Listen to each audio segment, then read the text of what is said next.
ladies and gentlemen, for the Fringe FM, coming at you live from the middle of nowhere, the center of everywhere. Here once again to give you yet another scrumptious dose of conversational boogie. This is the one and only Shift Happens. Yeah, man. What's happening, folks? Yeah, I was sick as hell last week, but I'm back. We're back. And, ladies and gentlemen, we've got just a awful, terrible show for you tonight. Oh, wait, no, that's next week. No, that's next week. Ladies and gentlemen, this week we have a fantastic show for you tonight.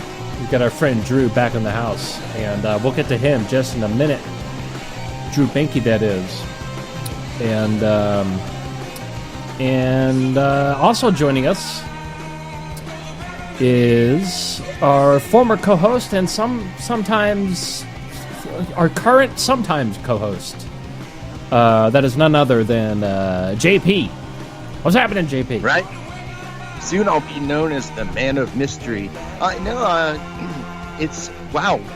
That was a fast week. Oh my gosh. From start to finish, it was a fast week, and I'm kind of feeling the pinch around town, but it's a fun challenge this year. I've got a full garden of, I've got a lot of tomatoes this year. Anybody need any tomatoes?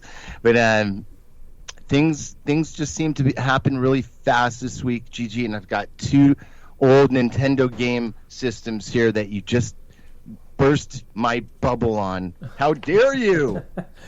I mean, how are you? Like I said, it could be.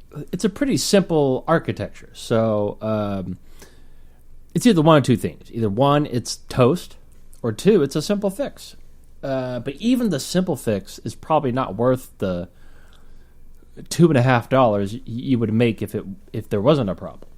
Because that is the. If I'm not mistaken, that is the.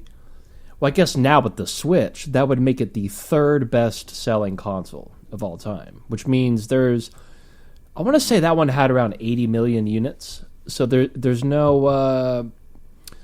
Now, if you had a broken Sega Saturn, that would be worth the fix, because they only sold 10 million of those. So...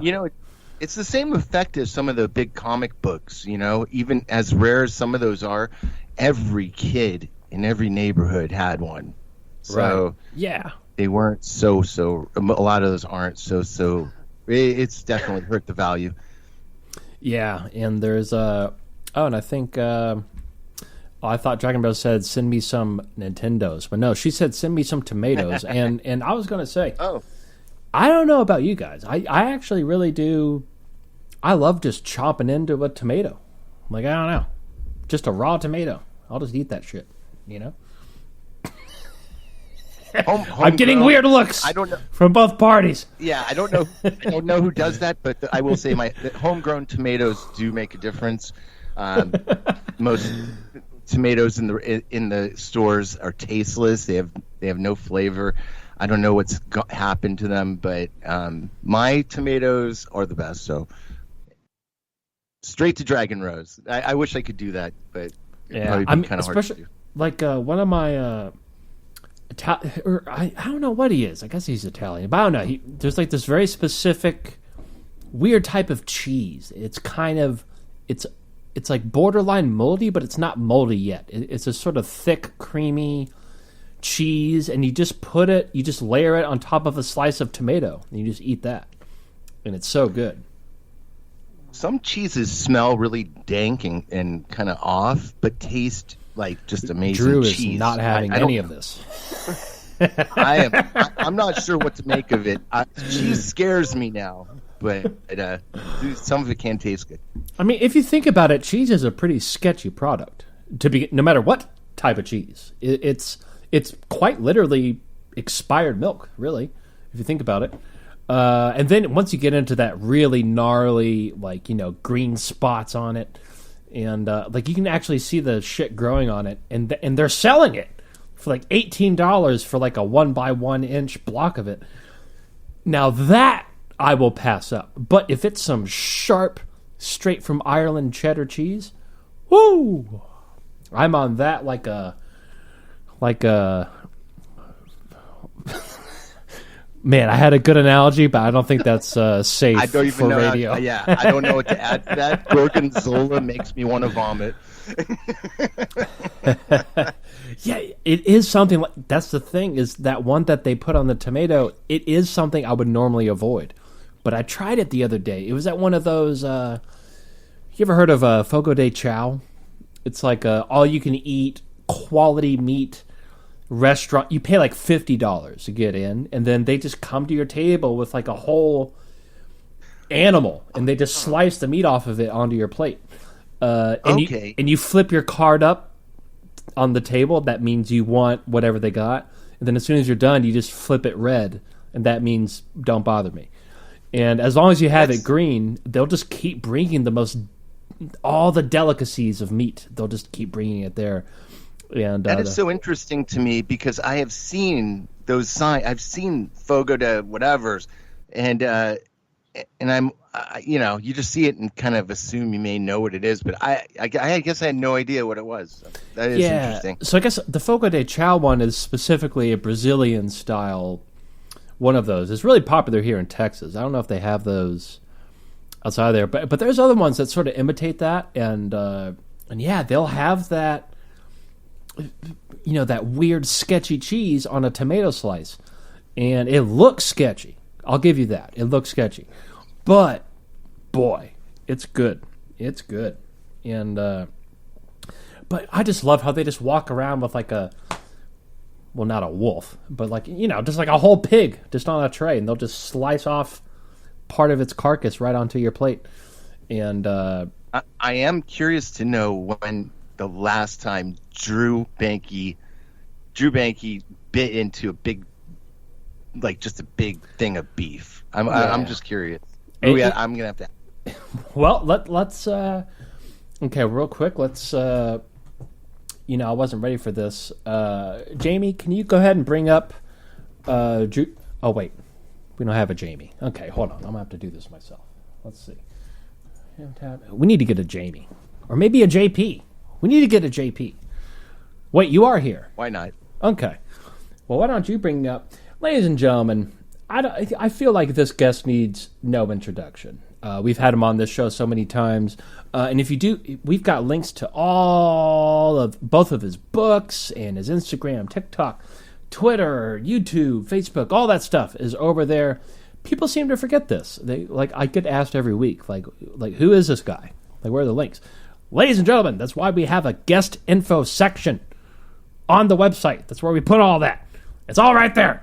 But ladies and gentlemen, Drew Bankey is for lack of a better term, plant medicine specialist, and like I said earlier on the promo, sort of an all-terrain conversationalist. You can throw anything at him, and he's got good takes and good insight. And when he has time, he does his podcast, and he's interviewed all kinds of this, brilliant minds that we do on this show and others. And he's really he knows what's up. He's one of my favorite people on here. He's from Sacred Journeys Within, and we'll actually get a little bit more into that in just a minute. But sacredjourneyswithin.com. Again, one of my favorite people to have on this show, and we're going to get straight into the dirty cheese. Ladies and gentlemen, Drew Bankey. Hello, everybody. Thanks for having me back, bro. JP. Yeah. I'm excited to hang out tonight. Oh, yeah. Just want to take a moment of silence for that little chunk of Trump's ear that got taken off.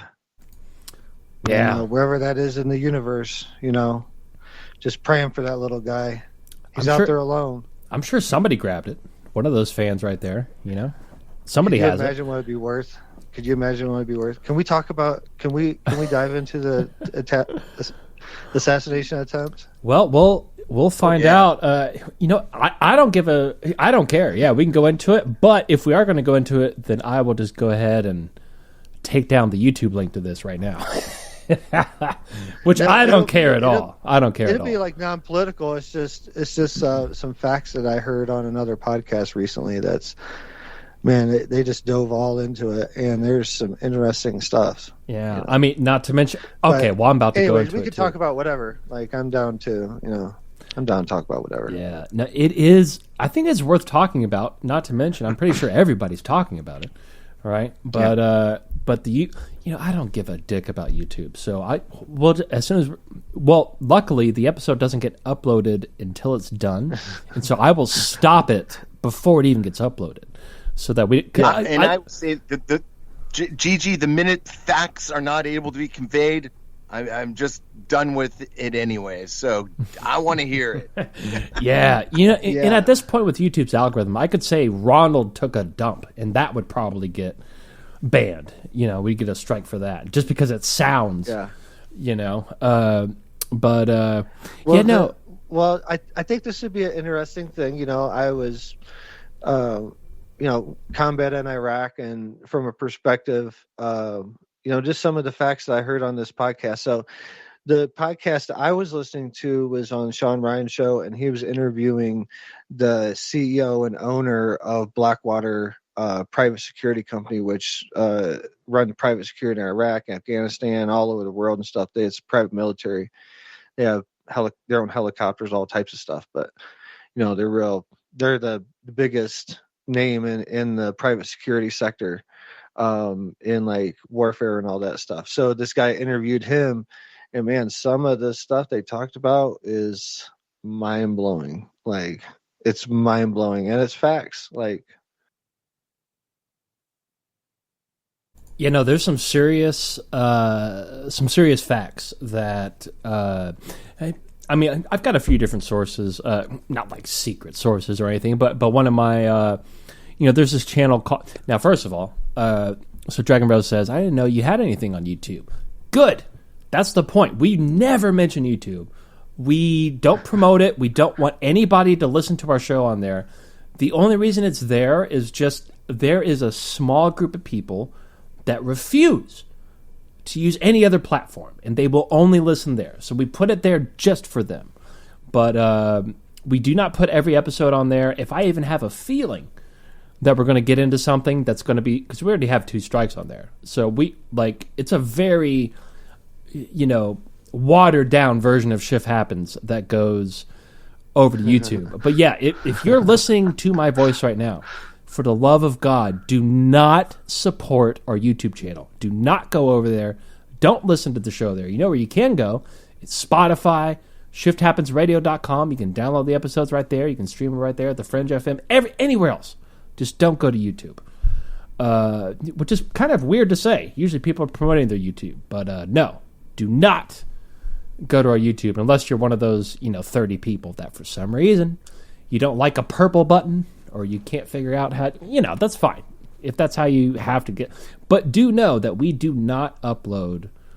I mean, you're missing out on every other episode. If you're only listening on YouTube, you're missing half of it. So, again, do not support us on YouTube for any reason whatsoever. And I wonder if anybody else has ever said that in this community about their show. Do not support us on YouTube. But yeah, if you listen, I don't know if you guys know the. So this is. I'm getting more skeptical about it, but I mean, I've been watching them since the beginning, and they seem to be doing the same thing that they were. There's just a lot of people are catching on, and just like with anything, the more and more people, they got a couple of million subscribers now. But I was watching when they had 50,000. And it's a channel called Redacted. And it's interesting. There's Clayton Morris and his wife. I can't remember her name, but and they got a little crew there. But it's mostly those two. It's just called Redacted on YouTube. I got on that early too, and I noticed it's really big. I didn't even know until recently. Just in this last year and a half, they went up a couple million subscribers. And I think the reason why is because it's really. And here's the thing, Clayton, he used to be a news guy for Fox, and his wife used to be a news lady for some other station, and they have since cut their ties because they were sick of the nonsense. They were sick of the censorship. And now they just straight up, like, at this moment in time, I will give them my full endorsement. Like, they don't play right or left. They don't play any teams. They just get the facts out. And it's a really good, informative show. But, as I always say, you want to hear as many different perspectives as possible. Even people that you know are full of shit. You still want to hear what they're saying, too. Because even the full of shit people, if they're saying something, that's going to make it more obvious to whatever else is happening. You know? And you want to get... If there's 24 different perspectives, you want to listen to all 24 of them. And there's probably more than that. But Redacted on YouTube. Are we getting paid for this? No, I don't think so. But it doesn't matter. I like Redacted. Those guys are... see, there goes... And that's the other thing. Dragon Rose in the chat room makes a good point. So they are on YouTube, but they only do... So what they do is they live stream, I think 5 days a week, sometimes 7. So you can catch the live streams. But if you do, they only show you like the first part on YouTube because it's YouTube. If you want to watch the whole stream, you have to go to Rumble because they don't censor over there. And there's certain topics that they can't cover on YouTube. And that's kind of what keeps it... You know, that's what tells me it's kind of real. You know, like they know when... You know, they know when to not say stuff on YouTube because they can't... I'm sure they've had more than their fair share of a couple of strikes. But even what they get away with on YouTube is interesting. But yeah, you really want to follow them on Rumble. And it's easy to get confused because I think there's another channel called Redacted News or something that's actually a completely different set of people. It's just Redacted. Black and white logo, mostly black. Yeah, highly recommended checking out. But they've done some really interesting coverage on this assassination situation. Not the least of which is pointing out that I don't know if you guys know about this yet, but the building where the Secret Service, there were 3 snipers in the Secret Service amongst a whole Secret Service team. They were on the 2nd floor of this building, which is literally like 15 feet away from where that little kid was on the roof that they say shot Trump. You know, they were right there. Their window was looking right at him. They were there the whole time. They took 3 pictures, and he was right below him, sitting on a brick outcropping that was off the building, and there was 2 Secret Service agents in the 2nd floor window that was directly above him, and they took pictures of him. And this happened around 2 hours before the first shots rang out. Yeah, they knew. Overweight. There were overweight tourists. 146 yards shot. Yeah, wow. I mean, if you're setting up, like in 2005, one of my jobs in Baghdad was personal security detail. When we would go out and have our primaries go out with us, like generals, high-ranking military officials, or celebrities. I got to meet like Ben Spahn and Britney Spears, Robin Williams, and Lance Armstrong, and a bunch of different celebrities doing this. Basically, it was like armored security for them. And then also when they get out, we would have to secure a perimeter. Well, we'd make sure our perimeter was big enough where there wasn't able to get shots inside of that bubble. So you're telling me that you have a Secret Service detail for a former president and a president that's running that has the Republican nomination for the whole Republican nomination. The Secret Service detail sets up their bubble allows a shooter to get within 146 yards of a shot. It's insane. Yeah, and like so another thing I found out. There were 6 Secret Service agents on his personal body details. So normally they run in between like 6 and a dozen, like body protection. Those are the ones that will step in front of a bullet. Like those are ones in the suits that rush around them. There's only 6 of them for Trump that day. That same day, Jill Biden had an event on that same day in Pennsylvania, same state, and she had 12 Secret Service agents. All of her team, and it was an indoor event where Joe Biden was at that day. It was this is not political. This is not a political discussion I'm having right now at all. Let's make that clear. I want to make that very clear. Yeah. Yes. I'm just stating facts that seem very strange to process.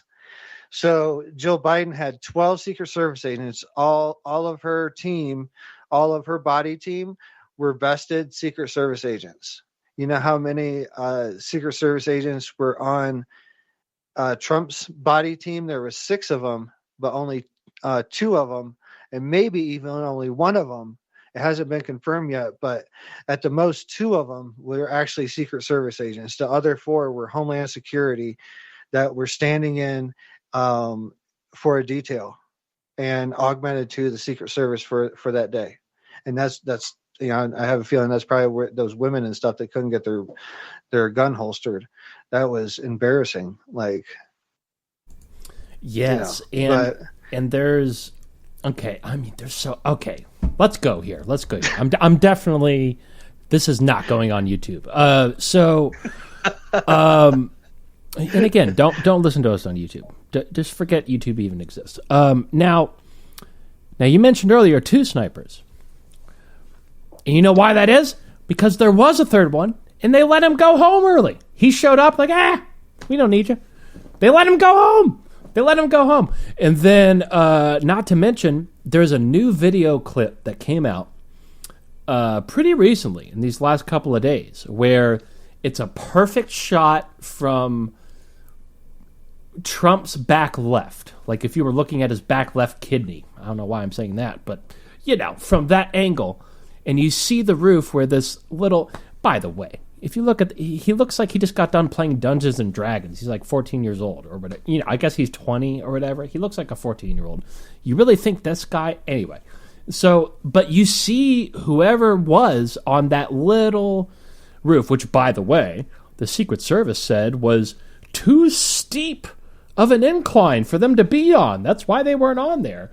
Meanwhile, this little Dungeons and Dragons kid is walking all over there.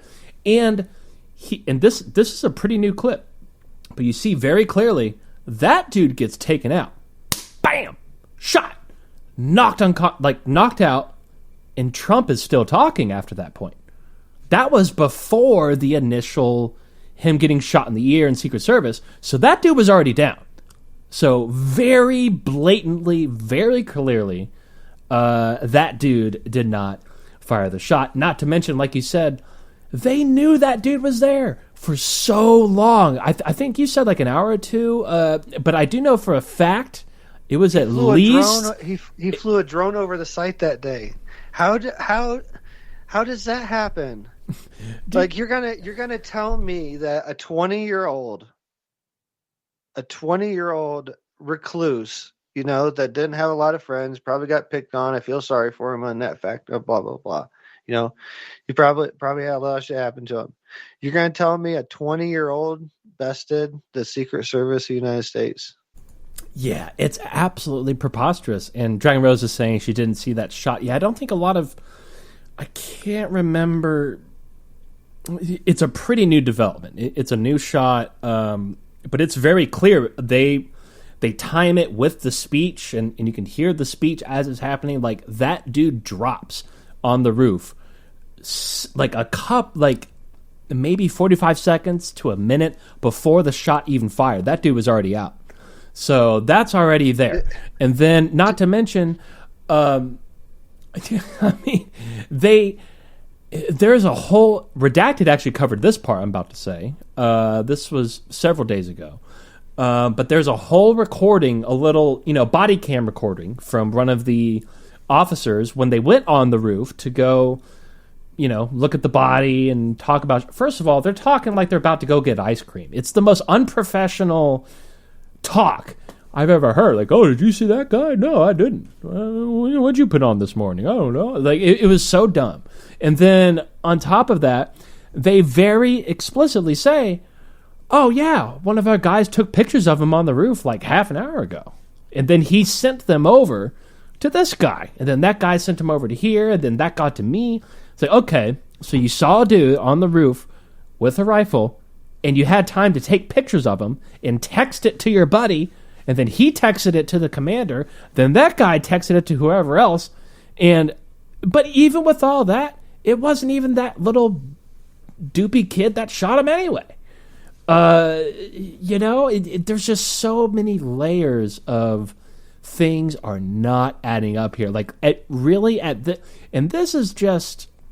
Have you heard about his cell phone? No, let's hear this. Well, maybe, but I'm not sure where you're going. But yeah, let's hear it.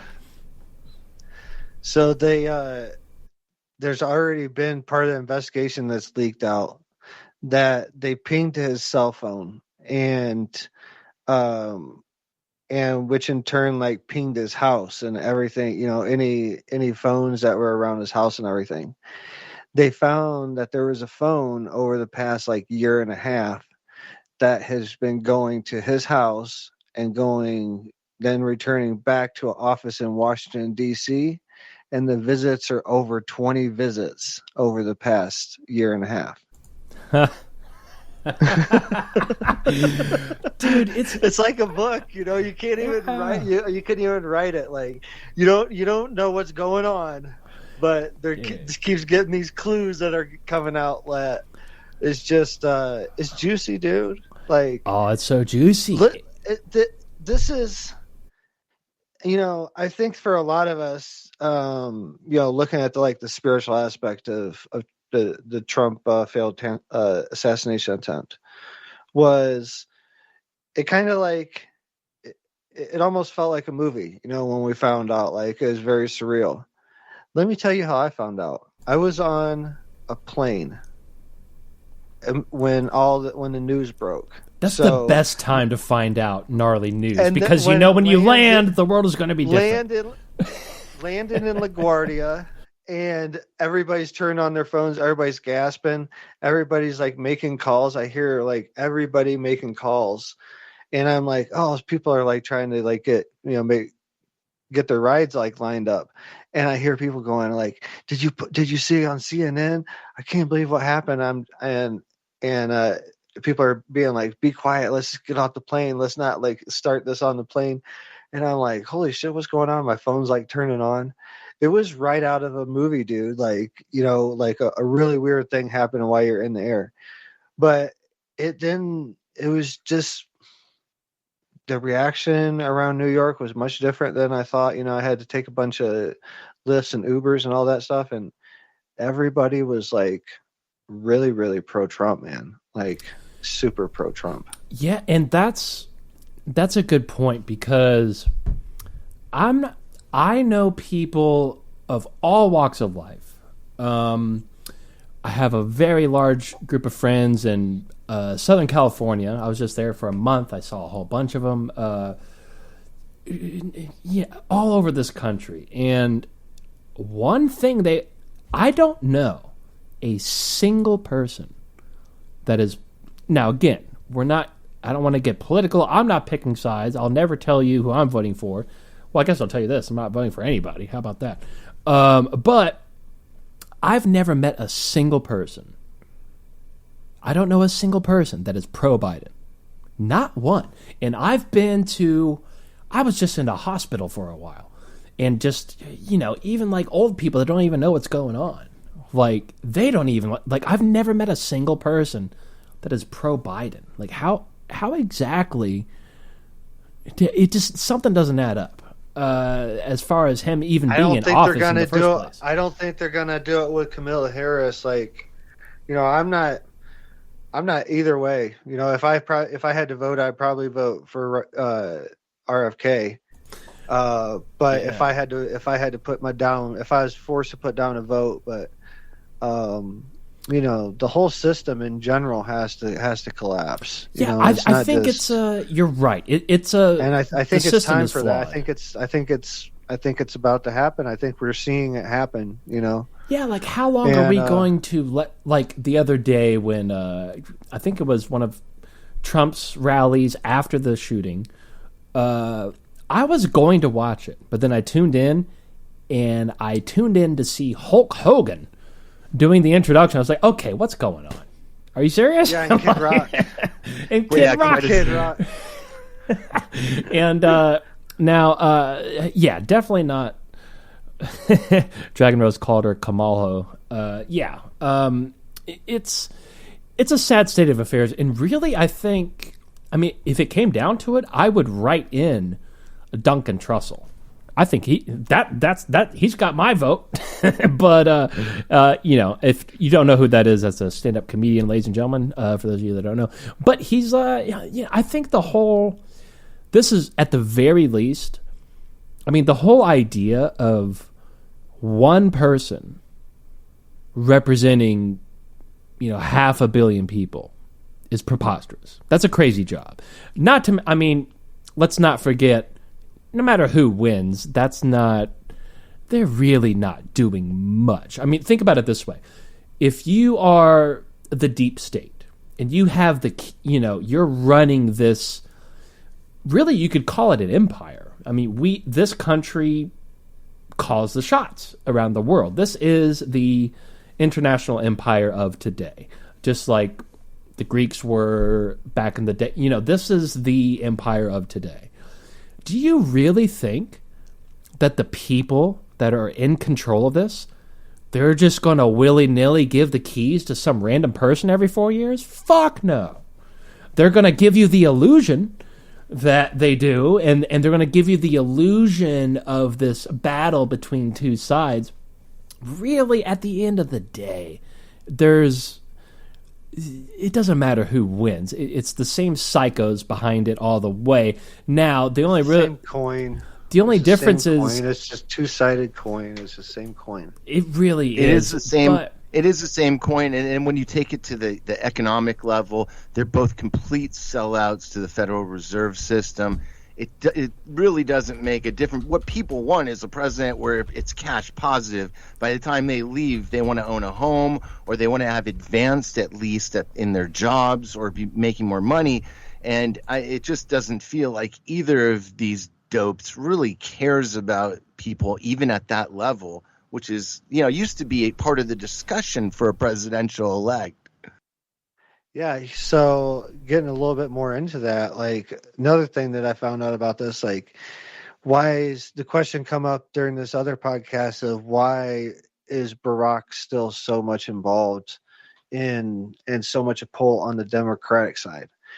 And the response was, most presidents, when they get out of office, they go write a couple books, set up their library, and then, they go play golf or go, collect cars or whatever.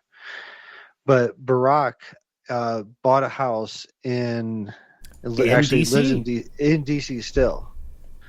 So a lot of the speculation says that the only way the Democrats could win against Trump right now is if Michelle would be to step forward and get on the ticket. And that's I don't know if that will happen, but man, we've seen a lot of crazy things happen already, so who knows. But I don't know. I don't think we're going to see very many more of these election years, so just enjoy this one, because I don't know how many more we got left of this setup that we got right now. Yeah, and that's the second part of what I was saying is, let's just pretend for 1 second that there isn't a deep state, that the president actually matters, and they're actually calling shots. Let's just pretend that's the case for a minute. Even then, I think the first thing that needs to be changed in this sort of one person leads all system is the very first qualification for being eligible to be president should be that you do not want to be the president. Because if you want to be the president, that's insane. That's an insane thing to want. That is a crazy amount of responsibility although those responsibilities aren't entirely real. I'm sure there are some things they do and they say, but at the same time, just like take any topic you want, even the UFO subject. Think about how many presidents have said, like Clinton, like, hey, I want to know what's going on here. Like, yeah, go fuck yourself. Well, wait a minute. I'm the president. Nope. No need to know. Well, guess what? If the president doesn't need to know, that means there's other people running this shit. And it's that simple. My current example, take a guy like Tim Pool, who has a lot of people who follow and watch his podcast, Timcast or whatever. When the lights go down from that show, there is a big team around that dude to make Tim Pool what he is. He's got a big working unit. And I mean, the president's no different. President's got a full machine underneath him, just going in place. So, I think it's just another job. I don't think his responsibility is at this point. It seems like Biden's respondies are like where the bathroom is. That's about it. Yeah, and the other question come up, like if he doesn't feel he's cognitive enough to run for another term, the question comes up: is he cognitive enough to finish out this term? And the response was, "Yikes!" I mean, dude, it's on everybody's mind, even the Democrats. Like it has to be, but it's just this is like it's almost like you're at Disney World and you're at like this new interactive soap opera, that you can step inside and actually like experience. It's pretty exciting, dude. Like, this is a very exciting time to be. There's never been a time like this in history where you have a couple of nincompoops running for and those are our options. And but I think what you're saying, Drew, is also important. You too, GG, but it's interactive. Like the more data you throw at this stuff, it's like it alters the outcome. It's just bizarre. Yeah, you see it happening almost in real time. And I think so. When I flew to New York for that, and that all happened, I was flying to do the podcast for the Ian Bick Locked In, and so I was like, as we're flying there, I'm like, what are we going to talk about, this, that, and the other? And then landing in LaGuardia, it's like, okay, I got to throw out half of like what shit we got to talk about. We have to mention we have to mention Trump, but laying there in the hotel that night and getting ready for that podcast, it's definitely my biggest podcast I've done so far. And that episode's about to drop, so make sure bigger than ours for that. It's a tad bit bigger. What are you talking about? We've been entertaining tens of people for years. It was in my top three. Rogan, Sean Ryan, and this guy Ian Bick Locked In. And normally, it's kind of based around being in prison and stuff like that, prison stories, because he was at 18, 19 years old, he bought his first nightclub, and by the time he was 21, he was in federal prison for like racketeering charges and all kinds of shit. But so he got out and then started this podcast, Locked In, and it's really, I know what you're talking about. Podcast. Yeah, so, I've seen quite a few of those. Yeah. Yeah, and he's so he does veterans too and stuff like that. So yeah, but I was his first like UFO guy. I was, as far as I know, I was his first one to ever mention ayahuasca. So we talk about and stories from Iraq I've never told before on any other platform. So it was a lot of stories in Iraq. I normally don't talk about Iraq that much, so it's going to be a good one. Yeah, I don't know. I think maybe the very first time he came on, we touched on that a little bit. But yeah, we've never really even gone into that. Yeah, it's like I was in Abu Ghraib prison, like where it's famous for all the tortures and like the dogs, and they made a couple movies about it, but we used to transport prisoners in between, not a black site, but it was an interrogation facility. So it was a short-term interrogation facility where they usually spent like a couple weeks there at the most, and then they'd be transferred out to other prisons. So part of my job during that time in 2005 was to transport in between that interrogation facility, then take them to Abu Ghraib prison. So I've been in Abu Ghraib prison, and I tell stories about that, and it's pretty cool. So yeah, one of these days, stuff I don't even remember anymore. I'm 44 now, so it's like, but for me, I'm about a decade, not even a decade older, but that's all very crystal clear to me. Like the media version of it is not good, but it's still crystal clear in my memory for sure. Like just the ugliness of it all. Man, one of these days. Go ahead. I keep them. Okay. Yeah, you go ahead. I used to be in a comedy troupe. We used to do this live theater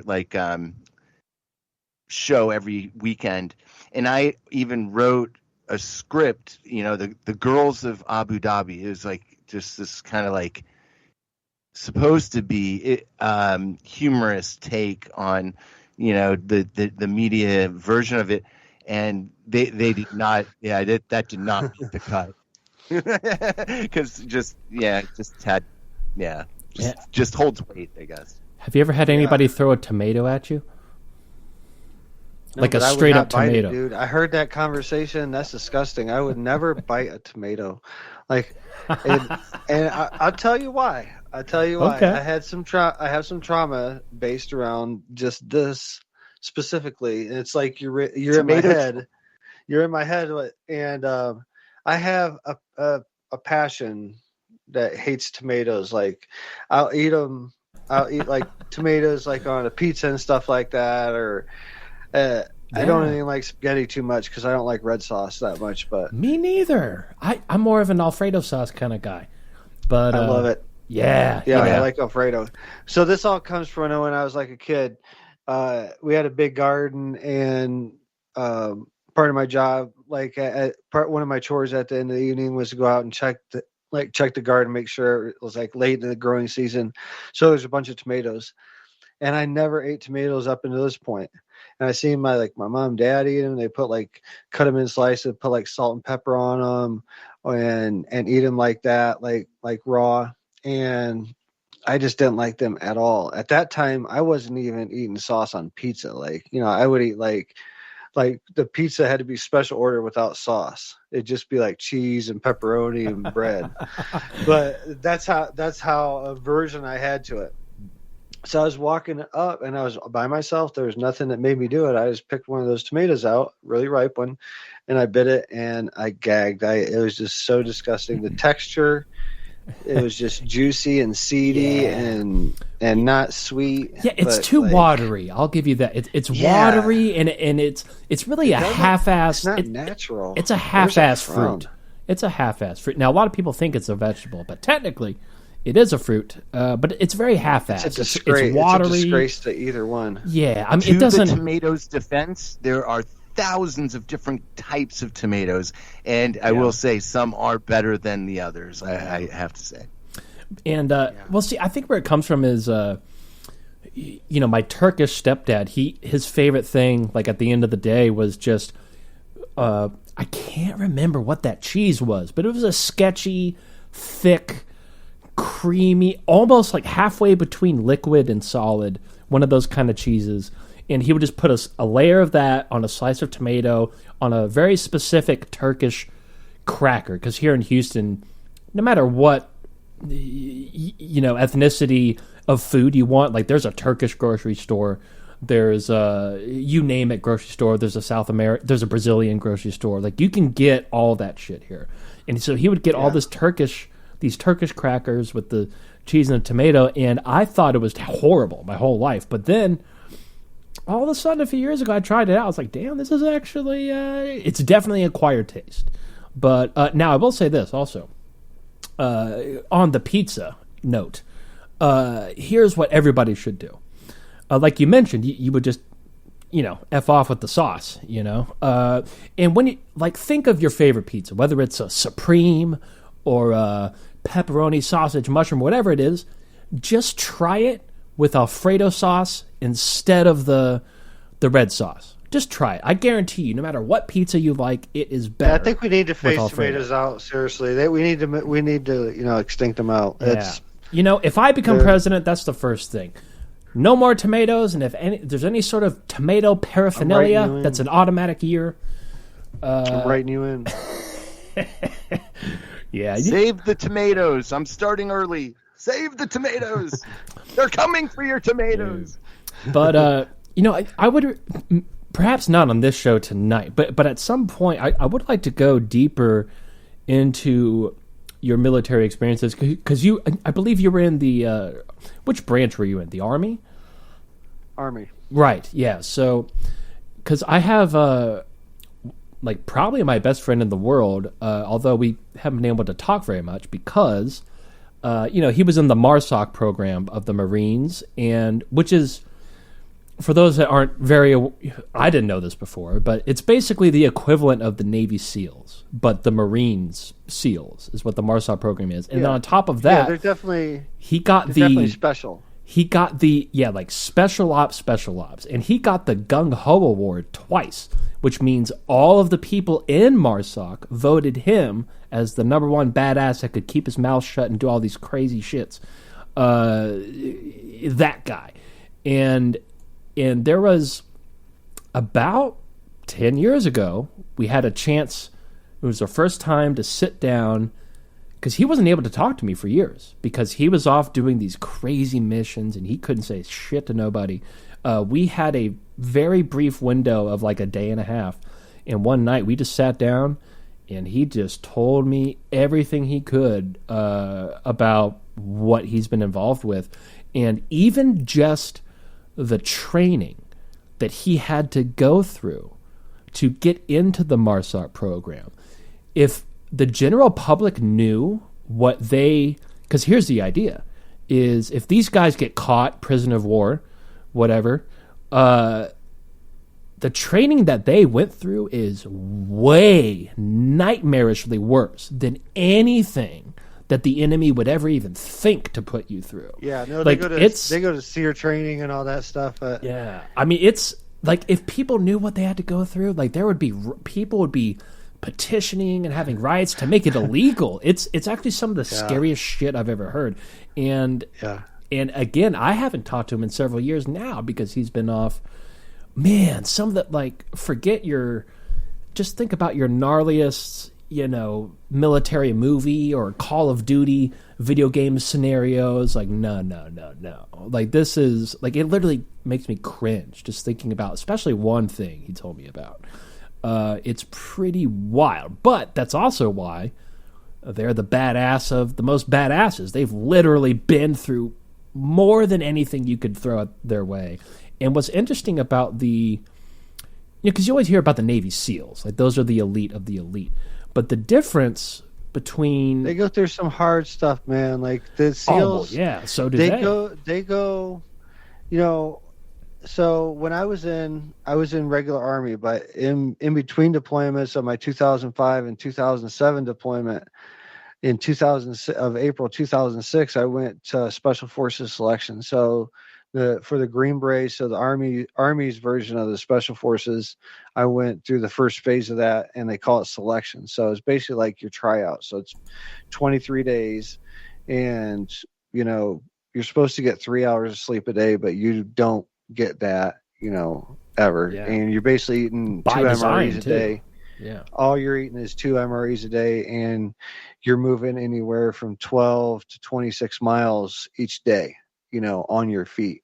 While carrying a 100-pound rucksack and a simulated weapon, what they call a rubber duck. It's a plastic M4, it's called a rubber duck. It's just completely plastic. But no firing pins or anything. It's just completely plastic. But you got to carry this thing around. If you lose it, you get in trouble, this, that, and the other. But the first day we got there was 393 of us. And we got there and we all got in formation. It was in nighttime in early April in North Carolina, on just out in the middle of nowhere. It's a secret base for the Special Forces, Army Special Forces Command. But we showed up. We got out of the back of the truck and we all lined up in formation. The instructors come out and they're like, "Look, we got 390 beds. And there's 393 of you." They're like, "You're going to stand in formation until we get 390. So basically, you're going to stay in formation until 3 you quit." So right off the bat, like before we even could do anything, they made us, 3 of us quit, and took us about 8 hours to get 3 of us to quit. But as we're standing there throughout the night, it starts drizzling, raining, gets down to like, low, like high 40s, we're just all soaking wet. And they took away everyone's name, so nobody has any name tags or rank or anything, and each one of you has a number now, and you're a number for the rest of the time that you're there. My roster number is 22, but I was standing beside this guy that was a Apache pilot, and he flew missions in Iraq, like combat missions and all that stuff. But he come there like he knew what he was doing. So the instructors like went into their cabins, and they're like, "Okay, when I get 3 people come up and knock on the door and say they want to go home, like, yeah, the rest of you can go in and get some sleep before we start tomorrow's next iteration." It was supposed to start like 4 or 5 o'clock in the morning. We only got like a couple hours left, and this guy beside me, the pilot, through his teeth, he goes, "Man, I know I'm not gay, because every time I suck a dick, I gag." And it got the whole row like just cracking up laughing, dude. And those instructors come out of there because they had surveillance cameras on us and stuff. Those instructors come out and they're like, you, and they picked it, and they were like, it felt like they were like shooting people like with their finger. They're like, "You get out of here," because it's like a lot of work, to get ready to go there. Like, your diet and gym and, working on getting your feet like conditioned and stuff, all kinds of stuff, your mind condition, basically, because that's the big part of anything like that is your mind, but has it's not as much to do with physical and all that stuff. I come to find out, like, it's very mental. Yeah, very mental, psychological, yeah. And that's the sad. I mean, I love my friend to death, but boy, he has never been the same since he went through that, and it's very noticeable. And it's hard to watch, but there's just like, just imagine like the worst torture that you've ever heard of, like the kind of stuff that they do at like Guantanamo Bay, like. That's like a cakewalk compared to what these guys put their own troops through. But that's why they are the elite of the elite. It's because they've literally experienced even worse than what you can even imagine doing to them. Oh no, I didn't go through SEER, but when I was going through this phase of the Special Forces, the selection phase of Special Forces, our area where we had like to regroup and all our main stuff, our bunks, we had another area beside that, and that was the SEER guys, and we got to saw them right before they went out and when they came back, and they looked shell shocked, and it was only a few days. Yeah. But I know a buddy that just to close out on SEER, that was a SEAL, and he holds a lot of trauma from the small box exercise that they have at SEER, where they stuff guys into a small box. They're basically fold them up into like a fetal position. Yeah, that's some of the coolest stuff you can do. Stuff them into a box, and he has a lot of PTSD from that. And the 55-gallon drum exercise, where they put you in a 55-gallon drum, put a lid on top of it with a couple holes. But the drum is filled up with water all the way to the top, so you kind of have to go underwater, find a way to get down under the water, because they're banging on the top of, the instructors are banging on top of that and asking you just for your social security number or where you grew up at, or your dog's name, anything. They're just asking you to give up one piece of information, and you have to hold your shit. Yeah, I mean, at a certain point, like, Wow. I imagine most people break at a certain point, like because at some point you can't even tell if these guys are they really training you or are they trying to kill you? You know. Well, like, there's different levels of seer too. Now, I will say that the SEALs do get the worst of the worst. The instructors are allowed to break appendage bones, so they're allowed to break Yeah. fingers and toes. So that's SEER level 1. So there's different levels of SEER. Anyone that's a pilot or flying in a helicopter and stuff like that, they have to go through SEER. But I think that's like SEER 3 or something like that. But all your soft guys, your special operation forces, they're either SEER 2 or 1. And as far as I know, only the SEALs and like Delta are SEER level 1, where they can actually break bones. Well, I'll put it this way. There's a yeah, because that's the general understanding. But these MARSOC guys, like my friend had multiple friends that literally died during that sort of I guess you'd be talking. I guess what you would call SEER 1 level stuff. And then here's the difference between any of the other branches, really, compared to the Marines Special Ops, which is in this case the MARSOC, is let's say something happens in the world and we need to send some troops out, like the sketchiest, gnarliest, violent situation, some top secret mission, whatever it is. Now, if you want to send the SEALs, you have to call somebody and over here, and that goes to Congress, and then that gets voted on, and then it gets to the president, and then he decides if he wants. But the MARSOC, they bypass all of that. If there's anything happening, it's just one call to the president, yes or no, we're there. So they're the first ones that get sent. And I'm not trying to belittle any other branch of the military, but I just think it's interesting how the MARSOC has kept such a low profile, and it's by design too. And you know where it gets really weird is when he has all these awards and plaques on his wall. When you actually read, specifically the Marines MARSOC stuff, what is written on those awards, it literally reads like some Lord of the Rings meets Pirates of the Caribbean. Like it's literally signed by not the Kraken, but some, I forget his name. It starts with a Z, and he's from. So, like they're literally talking about like mythological stuff, but it Zeta is Reticuli. But they are dead serious about it. Like I couldn't even like, are you fucking with me right now? Like, what is this? It actually got to a point where I actually I was supposed to stay there for a couple of weeks on base, and after a few days, I just got weirded out. I was like, dude, I gotta go. Like, this is crazy. Not to mention, there is one bit of technology that he happened to have I guess it's not that uncommon for them to have it, but I definitely wasn't supposed to see it. But it's, I probably should. But they have, the technology that they have is light years. Okay, I will say this. You know how, like, with satellites, or like Google Earth even, if you're using Google Earth, you can go to Street View, right? And then you can zoom in, and that's just what we can do. Imagine, the people that have control of that, they can literally zoom in onto your back porch and count how many cigarette butts you have on your ashtray. Like, they can do that from the other side of the world, right? Well, they have, and I got to use this myself.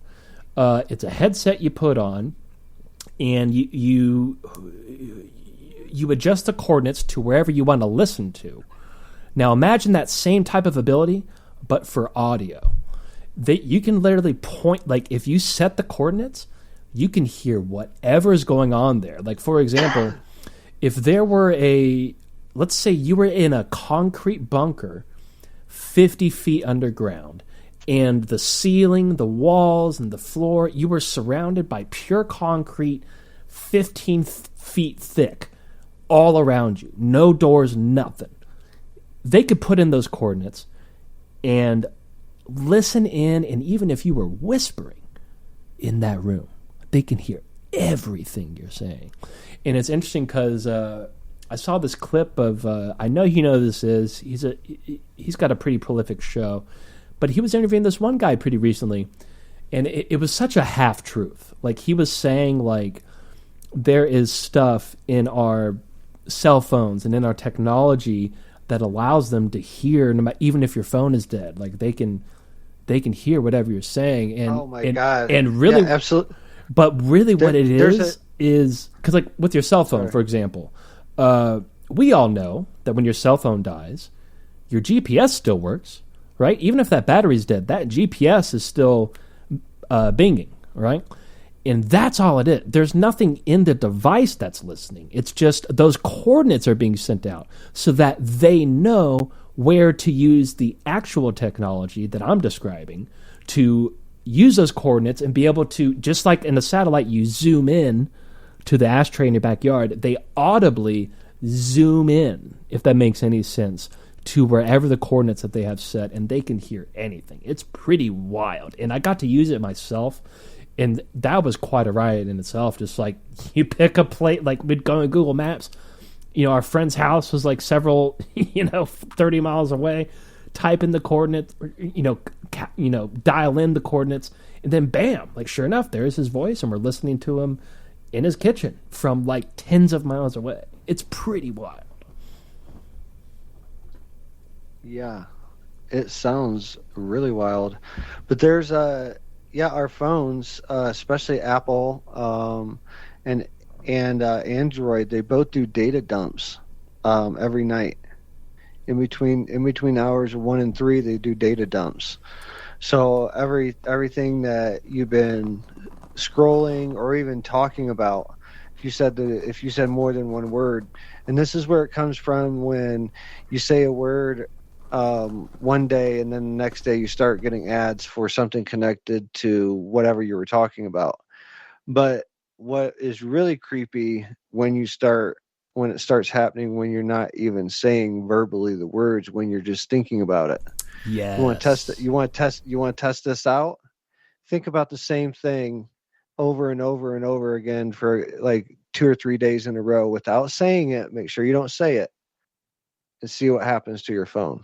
Then you start to open your eyes to what's really going on. Yeah, there is some serious technology out there. I know exactly what you're talking about. And it's funny. Just yesterday at the studio, we were talking about the Olympics, and I was talking about how much, just very specifically, like, they're making a hell load of money. The athletes don't get any of it, blah, blah, blah. And then, after, I usually wake up around 4 or 5 in the morning.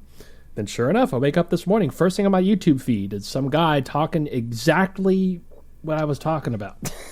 But that was with me actually talking. But like you're saying, you don't even have to say anything.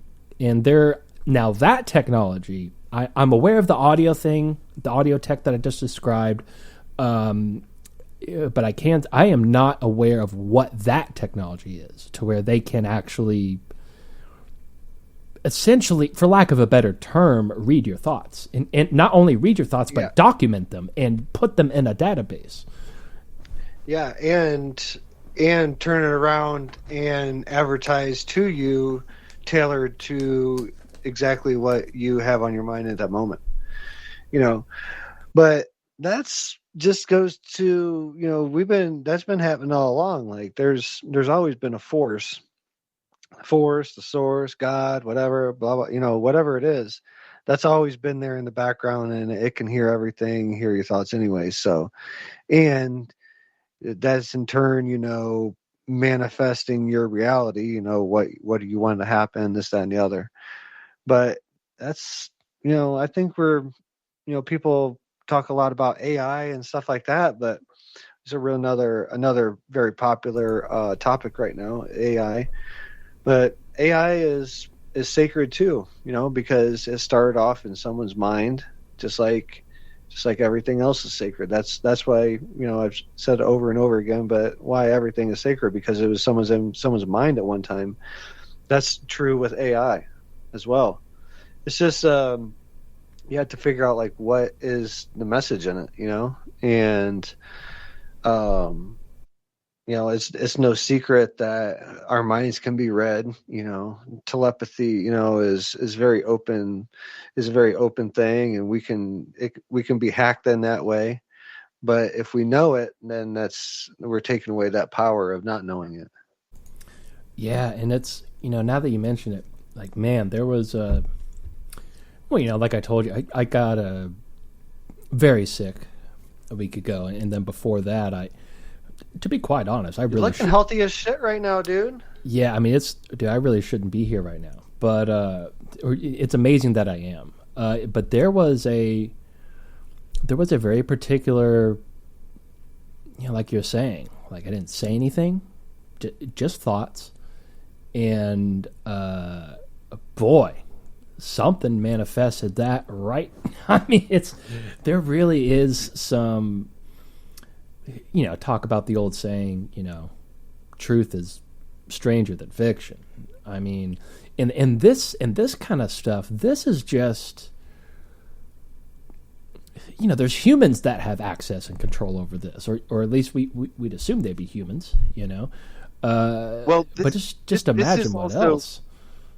This might be sort of like another one of those weird generational tidbits, but I remember having long, I'm kind of on the older spectrum here, but all these long phone calls on landline telephones, and I remember during the period of time when those landlines were being phased out and cell phones were being phased in, I remember having a lot more kind of almost psychic connections. I hate to use that word, but I don't have a better one for it. But I would have synchronicities or psychic sort of connections to people. I would know when people were going to call me, it seemed, on a more frequent basis. And I don't know. I've said it before, but I think the cell phones really replaced our ability to hone in on that skill or that thing that we all have, because I realized it wasn't a special thing. It was something I think maybe everybody had, but some people are more attuned to it, and now it's of course like with the internet and everything, it's just, I think that's far more interesting, and there's a lot more research done on it that I have no idea about, but back then I do remember a very distinct thing about that whole transfer. So when I hear other people speaking, I'm just curious, is that Drew, is that any have any resonance with you? Or for sure. So do you think that is a design, like all the technology is kind of separating us from that natural ability? Because we don't have to, we don't have that phone in our pocket that we can pull out and Google something in the middle of a conversation. Like what was the name of that actor in that, just stupid shit sometimes, sometimes. Oh, look at maps, yeah. Dude. People can't get out of their own neighborhood now, it seems, unless they have full. Yeah. I mean, that's that dependence. When I was, I'm going to pull out my cane again. When I was a young driver, I had a Thomas guide and I would, it was a different feeling to have to, if I had to open that book and look for an address, I was lost. Otherwise I'd figure it out on my own. Yeah. No, I get it totally. But, that's something I would suggest for everybody to get a new atlas, one that has all the United States on it. Get a new atlas and have it in your car, and you don't have to do, I'm not sitting here. This is not a prepper podcast, but it's okay to be prepared. Right. You don't have to be a prepper, but you can be prepared too. Well, for me, it was an issue of codependent. Am I being codependent on this shit? Well, everybody is. How deep is it? I think we all are, yeah. Everybody is. I mean, especially... I thought it would happen to me. Especially me as a... I used to deliver pizza back before we had GPS in our phones. And, I mean, I used to know every nook and cranny of it. I didn't barely, we'd have a giant map on the wall in the back, and you would just look at that before you left and hope you remembered where you're supposed to go, and then good luck. What about print out pages from MapQuest? Yeah, we did that too. Absolutely. And having a whole fucking folder of shit going out. Yeah, and it's interesting because so you didn't have to use so much paper. Never worked out that way though. And it was interesting because just a few years later, like I took a few years off of delivering and was doing other stuff, then went back to delivering pizza. And at that time, everybody had GPS, and I remember after a few days, I was like, how the hell did I do this without GPS? Like, it was such a foreign, far-out concept that I was able to know my way around. And I think along with that, just in general, like you were saying, JP, how, we used to just naturally, everybody had these sort of synchronistic moments and picking up on each other's thoughts and stuff. I really think there is something behind, just think about just Wi-Fi signals alone, not to mention cell phone network data, like videos literally being sent through your face to somebody else because somebody texted a video, and then Bluetooth signals and all this stuff. Like, I can only imagine that being bombarded by these signals is, for one, I'm sure we're going to find out eventually, not very healthy for us, if not pretty bad for us. And then for two, is throwing off our natural, synchronistic connection with everything. Whereas it's all, it goes so deep, dude. It's about colors and everything, like advertising, like fast food signs, like McDonald's signs. I think that I was reading this thing or watching a program where they were talking about the even the colors and the shapes of how the words are even designed on the logos are designed in a specific way to attract certain receptors in the brain and stuff like that. And I went to school for marketing, so I know that,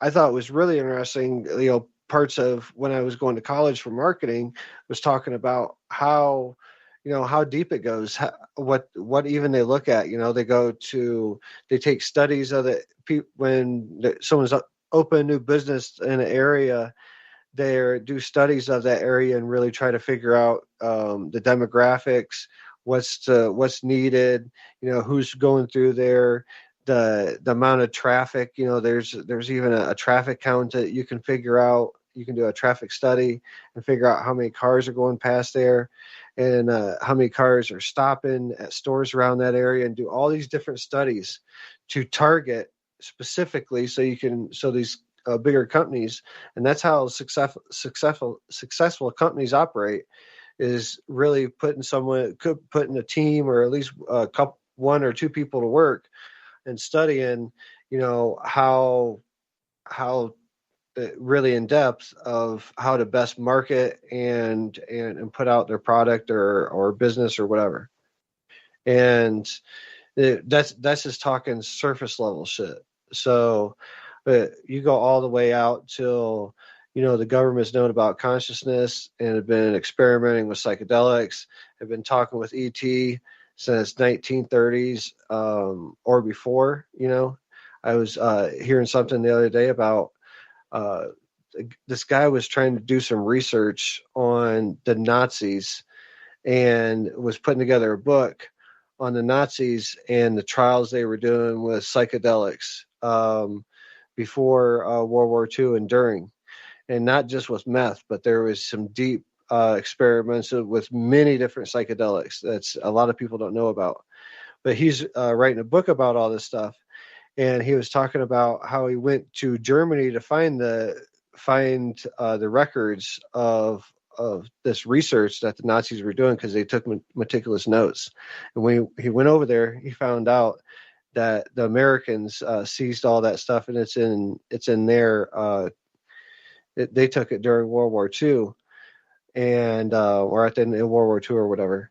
And when he went to go track down those records, he hit a dead end. Right. But so you're talking, so that's implying that the United States military has in their possession, eons and eons of meticulous notes and studies of all these different psychedelic compounds that the Nazis were experimenting with. All the while, they're making it illegal, and the stigma around it is hippie and all this, all this other stuff. But in the background, knowing that this is transformative medicine. Yeah, and that brings up. I'll be right back. Several. All right, perfect. Because I gotta grab this charger on the other side of the room. So can of worms, Gigi. It's just like so many things just open up. Yeah, I've got 3 very specific points I want to make, but I do have to grab this charger. I'll be back in 5 seconds. So JP, it's up to you. Entertain the audience for 10 seconds. Go. Wow, talk about pressure, but it's okay. I got Drew back just in case I falter. What's up? Long time no see. Yeah. Wow. I had to close the window. I got my screen is busted, and it's this the studio lights are attracting a bunch of bugs through that little. So I'm just closing that window. It's fun. No, this year I don't know what happened, but I traditionally right around now have tons of crickets, and I do not have any crickets. Knock on wood. I don't know why that is. I haven't sprayed. I haven't done anything differently, but no crickets this year. So we have some crazy swarms of like ants around here. So it'll look biblical, but it has to be like perfect. It has to be really, really hot, dry, and no wind, which is very rare. So to get the whole trifecta for them to come swarm is really weird. But when they do, it's first time we ever saw. It's like, whoa, where are we at? It's just crazy. Dude, we've been having a wasp apocalypse here. Really? Whoa. I mean, it's just ridiculous. Like, they'll literally just hover around the back door. Then as soon as I go out, they'll just follow me wherever I go. Like, they're specifically waiting for me. And I don't mess around with anything that flies and stings. No. Like, you'll see me running out there like a crazy person. Like, if you didn't know, like, if you were 2 houses down, you just saw me out there, you'd think I was losing my mind. But really, I'm just running away from wasps, But now, real quick, a couple of things about what you brought up, Drew. So, well, one point I would like to make is, I think there's a good distinction we should make, which is, it's very easy, and I say it all the time, we all do. We say the government has this, the government has that. If what's happening today is not proof of this enough, the government is stupid as hell. Like, the people, like, they are not. It's not the government that are doing the, this. We're talking about above government. The people that are like the people I'm talking about. You can't Google them. They don't have social security numbers. I mean, you're not going to run into them at Walmart. Like, there is another layer of people above our elected officials that we are aware of. Our elected officials in Congress and Senate, those are all. It's like 5 families that own it. The Rothschilds. Rockefellers, Rockefellers. There's the 5 main families. Like, it sounds like it's out of a movie, but then again, you have to like. It's very traceable. Very traceable. I think why this looks like a movie to us sometimes, like our reality, just to get us through these next couple years, because. Or even this next year, because it's just, I feel that, we're going to see so much things. The rest of this year, I think 2025, I think, maybe for the year for open contact, I don't know. But it's moving a lot faster than what I thought. I knew this all would happen. I've seen it. I've seen this coming for a few years. But this is all unfolding a lot faster than what I thought it was. I thought it was going to unfold a lot slower than what it is, and it's only speeding up. I go to bed now, like, just kind of, really excited in the background, just wondering what the hell I'm gonna wake up to. You know, what's gonna be the next thing. Yeah, and I've said this before on the show, but sort of a sign that, just like you, like I didn't think this was going to happen this fast, and but it's happening, and when you see governments around the world panicking and doing these drastic moves, I mean, you name it, whether it's American politics or what's going on, I mean, just every day, it's like they're really getting desperate, which seems scary, and I'm sure it is, like it is. But at the same time, that's in the long run, in the long term of things, that's actually a good sign. The fact that they're getting this desperate means they're running out of tricks. And they're not going to be able to keep this wool over our eyes for very much longer. That's really, at the end of the day, that's what the sign is. You know what I mean? And now before... I see it. I see it everywhere, too. I see it in my own personal life. I see that... just excited about what's going to happen the next day. That spills over into just looking at my emails, and this that and the other. It's this guy I just did a podcast with when I went to New York. He's in Connecticut. Ian Bick, love you, brother. Hope you catch this interview.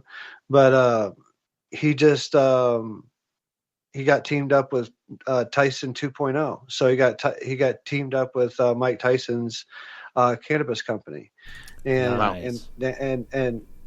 He's teamed up with it. And Ric Flair? He's got an energy drink, so he's teamed up with Ric Flair too. So I booked with him. I was trying to get on his podcast like 6 months, and I booked with him, and in between it was like 3 or 4 weeks in between the booking date and the interview date, and in that time frame he got almost 6,000 new followers, like on his or subscribers on his YouTube, just in that time frame, and it's steady, like just keeps rising and rising. So, and I'm just excited to do podcasts in general. Like I'm excited just to talk. I'm excited to share what's going on in my life at the moment, this, that, and the other. But yeah, so I just see some really cool things happening, and it's every day it just keeps on becoming more and more clear that we are in and going through a really cool time in our existence right now. Like like for real. I think so. And this has come up multiple times over the last while, but even when I was on Rita's thing, they asked me this question, if you could go back to any time period and be a fly on the wall, where would you go? And I'm just like, man, I think right now. I think right now. Yeah. Now, obviously, I would like to see how those pyramids were actually built. There's a couple of things like that. But, I mean, for the bang for my buck, I think... what if that all comes out right? What if that all is all part of this coming out? Like, exactly. The Egypt connection is very apparent in all this awakening process. Like, it's not just it's not just Billy Carson and going through it. There's a lot of people that's having visions and all that crazy thought. That's what helps Billy become so popular, because he's speaking to something that is in people's dreams, and when he starts speaking about it and hitting on points and staying the hair on the back of your neck up, it's everyone's trying to figure out why they're having dreams of Egypt. Yeah. Dude, and I'm so hyped for Billy right now. Like he was just on Rogan earlier, he's doing awesome. And man, I mean, we were talking about that a few years ago. Like, how are you going to get you on Rogan? And then, bam, there he is. And I see him, like, even on my other accounts. Like, I have like 3 different Instagram accounts, 2 of which have nothing to do with this stuff. Completely different communities. And even there, I'm seeing Billy Carson stuff over there, like on my skateboarding account. Like it's even popping up over there. It's like, damn, he's like, that's really sick to see. And but now, so yeah, congrats, Billy. And by the way, how about this, Billy? Have your people call my people. What about that? I'm gonna hire JP to be my people, and you can't talk to me directly. How about that? But he's done amazingly well. Yeah, he's doing really great. I will tell you this though: when the last time, well, 2 times ago when I almost died, this was back in 2021. For one, I didn't tell anybody. The only person I told was my mom. But of course, my mom told my sister, and then my sister, I guess she told Mike Barra. So next thing I know, Mike Barra is posting on Facebook that I'm like, in very terrible condition. And next thing you know, I'm getting thousands of messages and emails and all this stuff. But you know who the very first person to reach out was Billy Carson. And he just called me straight up right there in the hospital. And I'll never forget that. That was really cool of him. And he was right there on the money, right the second it happened. I got a Billy story. He was, when my son Hawk was born, he was born early, and a lot of the community reached out and sent money to us and everything, and Billy was one of the first people to send money anonymously. He didn't put it on his name or whatever, but you can kind of see there's a couple things you can do in the background to see like where it came from, and it come from him, and I'll never forget that. And that, I think I talked to him after that, and I told him that moment, it really helped me move forward in this community, because I felt part of this community now. I felt part of the UFO community. I always felt like an outsider with like my psychedelic stuff and telling like, okay, what happened after psychedelics, I started seeing UFOs. But I never felt like accepted or I guess had any respect in, the UFO community. And that kind of was like, hey, you're here and we see you. And I want to help out like someone that we know. So that did a lot for me, in those times when I needed a little kick in the ass and saying, hey, like maybe you're worth more than what you actually see. So. Yeah, beautiful.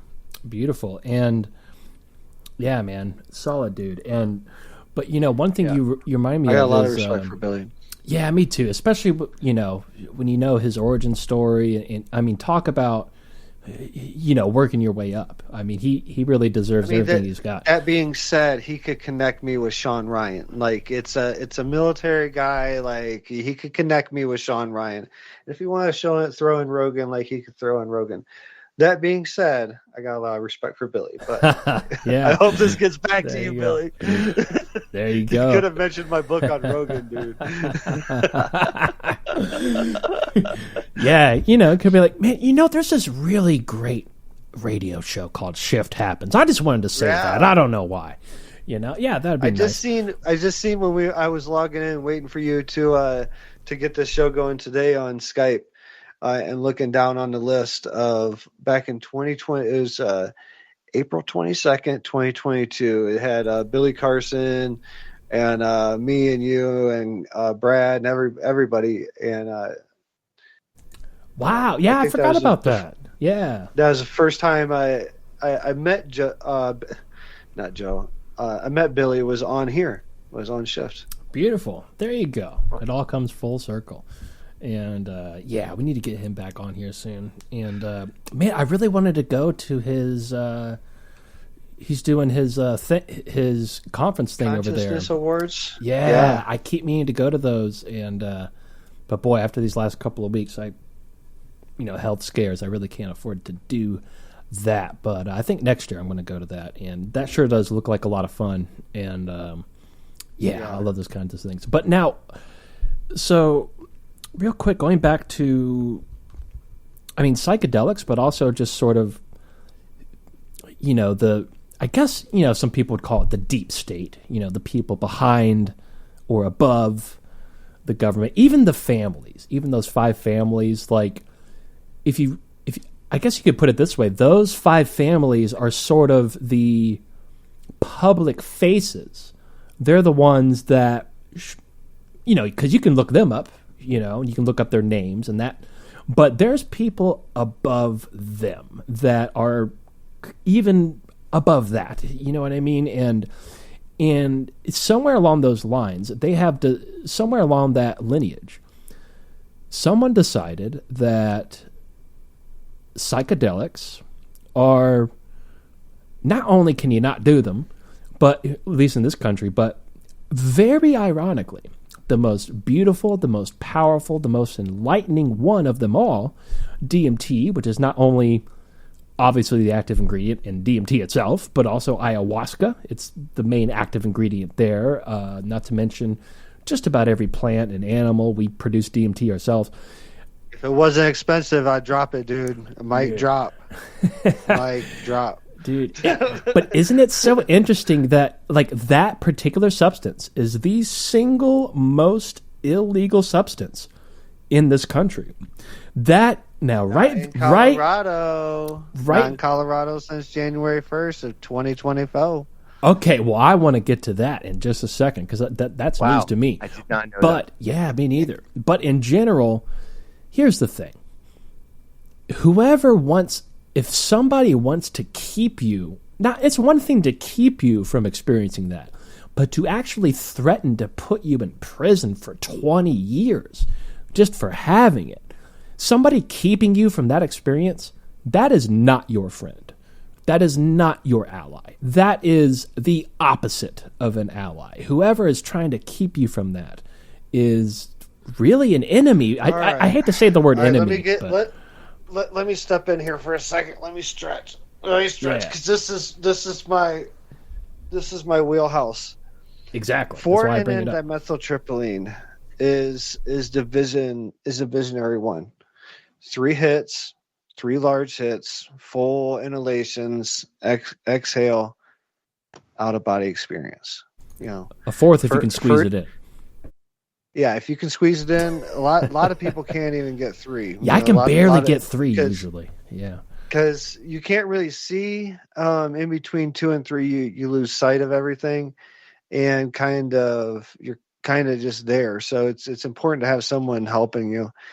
Anyways, but 4-N-dimethyltryptamine, it's in every single one of us because our body makes it naturally, and it's stored in our brains, in our lungs, and key parts of our body, and it's released at times of high stress. That's why deep breathing and practices like that can induce your natural DMT release. But I believe, we make it for the transition, like when we transfer out of this body into another body, like when our soul, we're energy, and energy doesn't die, it just gets transferred to one point to another, it never stops. So that's what we are as human beings, like our soul and our energy never stops. And there's so many people coming out with near-death experience that's saying the same thing. It's starting to become, something that I'm comfortable really just saying that this is how it is. I think this is exactly how it is. We never stop. I think we keep going on and on and on. I think our consciousness, our memory keeps going on. And in times that we start to expand, we're starting to remember, past experiences and lessons that happen in other lives, and we're starting to fold into this life. But DMT, I think, is helps that transition. I think it's the grease for that transition, so we can go through it in a way that is less traumatic and more enlightening. But the gift of being able to do it while we're still alive, and then have those lessons while we're coherent, and we can process them and apply them. That's the blessing. But that's 4-N-dimethyltryptamine. So there's also 5-MeO-dimethyltryptamine that comes from the Sonoran desert toad or the Bufo avarius toad, and that's the primary medicine that I've been working with here lately. Yeah. And see, I've never done that form. I've got to come out there and Yeah. Do it. Yeah, it's on the bucket list. Are you scared? Yeah, there's everybody like it's funny because it's a cycle. People like sign up for it or set up a date, and then we plan it all out, then I get a message a couple of days before, hey, they were like, I'm scared. Well, good. And you understand what you're stepping into. Yeah, it's definitely not to be taken. I mean, even just with regular DMT, it's not to be taken lightly. And if you are taking it I think that's where the bad experiences come in, is when you're sort of taking it for granted and you're not appreciating what you're really getting into, Well, I think all the experiences are valid, so I don't think there is a really bad experience. I think some can be preserved at perceived. Yeah, I'm high and it's getting late. Scary Perceived, might be a better word, but definitely not bad. Yeah. No, but 5-MeO is source code, so it will fold you into the universe and let you see who source is, and it might really surprise you who it is. Oh, for sure. And I would imagine, because I mean, you've explained to me quite a bit in the past, the like 5-MeO is sort of it's very different than regular DMT. You really, as I understand it, you really just cease to exist, and you, I mean, as if regular DMT, you don't get outside yourself enough. You really do with that. Now, what's interesting for me is, now again, I still need to try the 5-MeO, and definitely want to do it under a proper setting, like over at your place. But the thing that's so fascinating with me with DMT is as soon as you come back, there's that brief because when you're there, all of a sudden, maybe not every time, but more often than not, it's just like, oh, every single thing that's happening in my life makes perfect sense. Like, no wonder this is all happening. Oh, I get it. But then as soon as you come back, just over the course of a few minutes, it's like you're just trying to grasp on to what you just learned, and you try to, it's like waking up for a dream, like you remember your dream very well for the first couple of minutes, but then by the time you get up and start moving around, and you can write stuff down, and that really helps to write things down as soon as you get back. For sure. But it's really interesting how it's almost like it's built into the universe, it's built into nature, that you are just simply not allowed to take that knowledge completely with you back all the way here, almost in the sense that it would sort of defeat the purpose of your existence if you had cheat code access to that information in your waking life, to make an analogy. Yeah. You know what I mean? Yeah, no, it's I definitely think the DMT and things like that could show you how things could be, and give you a lot of knowledge. But it all goes back to the divine nature. There's a divine nature to creation. Everything that's happening, everything that we perceive happening, it's all happening right now. It's all in alignment. We have to shift our perception. That's everything is actually perfect, and that's where my first book comes from. Like the title is really talking about the divine nature of creation. I'm perfect, and so are you. I was kind of given that title in kind of a download, but it's to challenge people, challenge people when they hear it, like challenge their mind to open it up and start reading it, because it's really talking about the divine nature. Like, really, everything is perfect. We have to shift our perception. Like, everything that happens has at least two different ways to perceive how each situation is happening. You get cut off at an intersection. You got your perception, who's at fault. The other person's got their perception of who's at fault. People watching it, they got a perception, and then there's all different types of variables that go on and on and on through every witness, to include every single person has. You could take a breath and your perception of an incident could change, and it happens all the time. And that's how frequent, just that little part, that's how fast things change. Our perceptions change all the time. But if you look at everything as in alignment and start to figure out, okay, this is happening because it's in alignment. Okay, what is the lesson? This is a really shitty thing. I got a flat tire. or I got my car broke down, or whatever, relationship problems, or whatever it is. You got to look, okay, what is the universe trying to throw up and say, hey, take a look at this right now. And if you say, oh, this is in alignment, but I have to figure out like what is the lesson in it. And that's, that's where you start really trying to figure out life, I think. And it's really helped me out. I have my bad days and good days and this, that, and the other, just like anyone else, but it's about trying to figure out like what is the lesson in it. And that's whenever I try to having problems about going through my day-to-day personal life, I go back to that baseline. Okay. I know everything. I know there's a energy out there that's looking over me. I know everything's in alignment. What is the lesson here? I need to get past this emotional distraction and figure out what is the lesson, because there's growth in it and I need to keep evolving. Yeah, there's always a lesson. And I think, there's so many.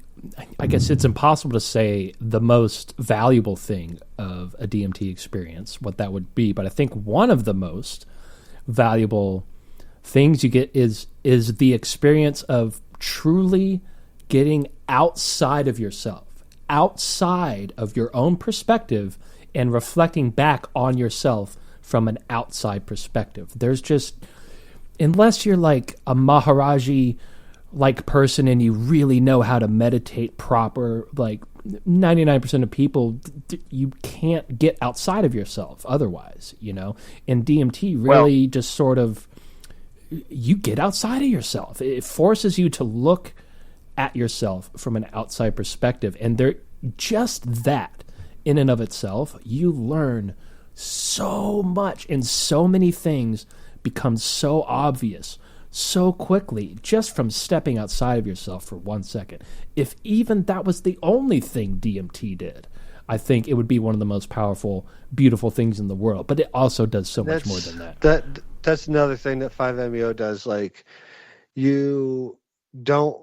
It's really effective for people that have strong barriers. Especially like we're veterans. Like, veterans can have a hard time breaking through in ayahuasca. They have to do a couple of ceremonies. Like, I've told my story a million times. I didn't break through till my second ayahuasca ceremony, but Bufo Varius, 5-MeO DMT, like when it is administered properly, a 10-second inhale, hold for 10 seconds, and then 10-second exhale.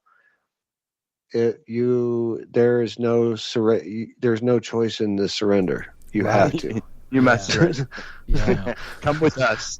I've met you, I want to say maybe 4 years ago, and I remember the first time we talked, how you're absolutely right. This is your wheelhouse, because this is what I remember you talking about then, and you've only gotten stronger in relaying like how it affected you and how it affects you to this day. But what I found different now is, for the first hour of talking to you, it's just amazing. You've had all these other aspects of your life and interests kind of, unfold around you, and you're able to kind of talk about do you feel that like the overall experiences have helped you kind of cope with all these kind of things that kind of come up with life in life, and like develop, your own perspective on these things as they arise, rather than just doing like what I think a lot of people do, is just listen to what other people do. Is this true at all? Am I on the right path?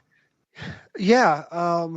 It's definitely, it allows me to, I'm still on my healing journey. I think I always will be, actually just the other day, I went and to the ER. I was feeling some type of way and checked myself in. I was in the hospital for a couple of days, psych ward in the VA, for veterans with PTSD.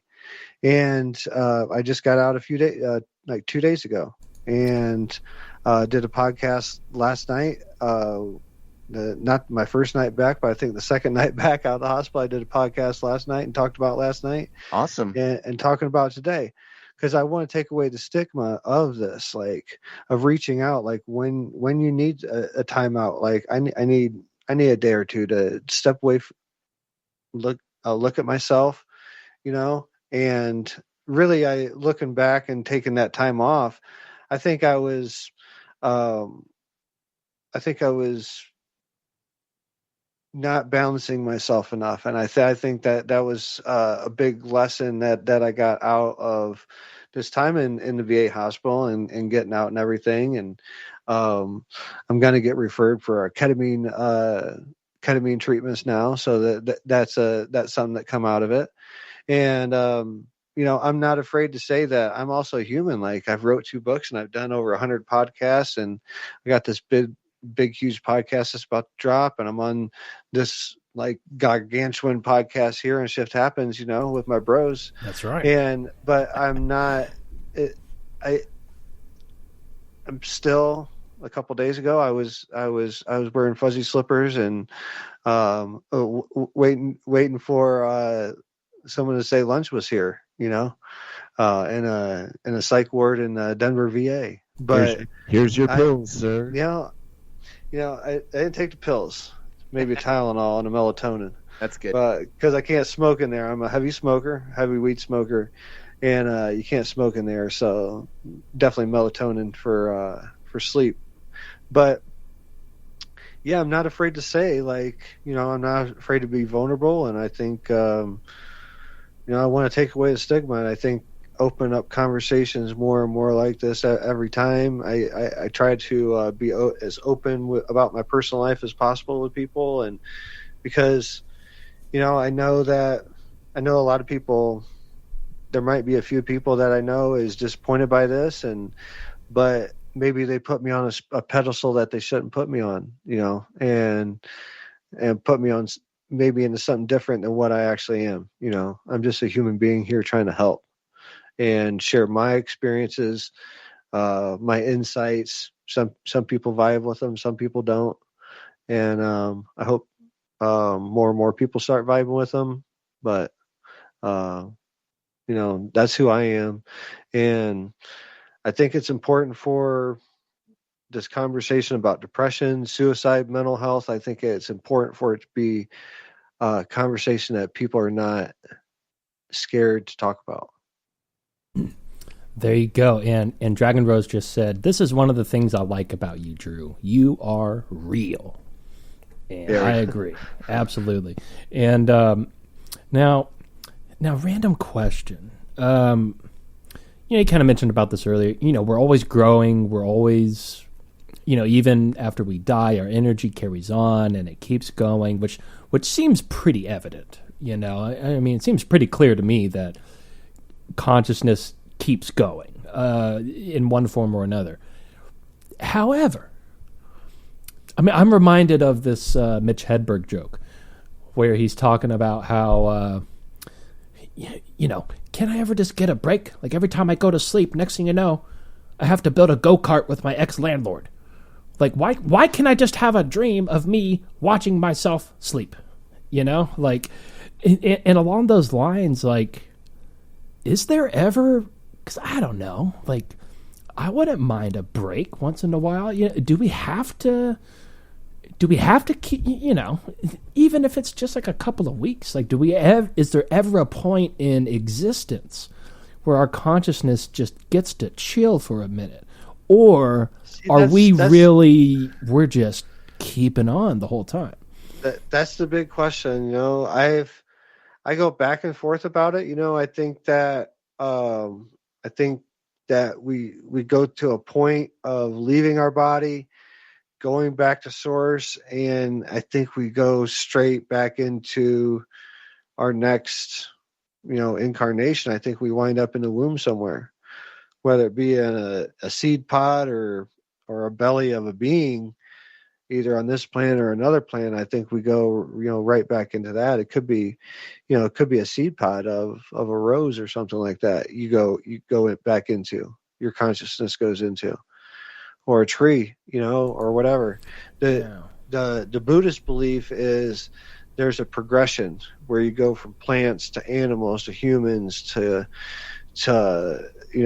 other beings all the way up to angel realm. But I think there's patterns. It's very apparent that there's patterns in the universe and consciousness.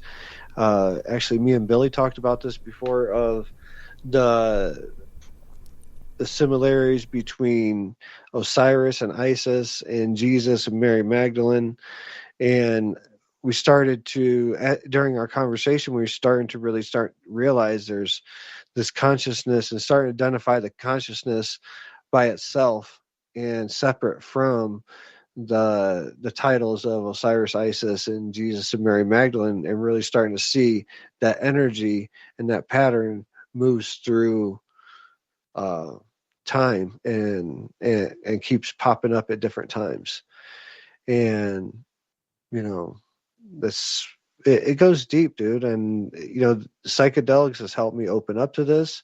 Before this all started, before 2016, I wasn't into psychedelics. I did psychedelics when I was a teenager, but not for its ceremony or intentional. When you do psychedelics with intention and coupled with ritual, and that the older that ritual is, it starts to become really powerful and really transformative, man. But even mushrooms now, so what you're talking about the afterglow, that the afterglow after these things fades away very quickly, and you're having a hard time retaining it. Right.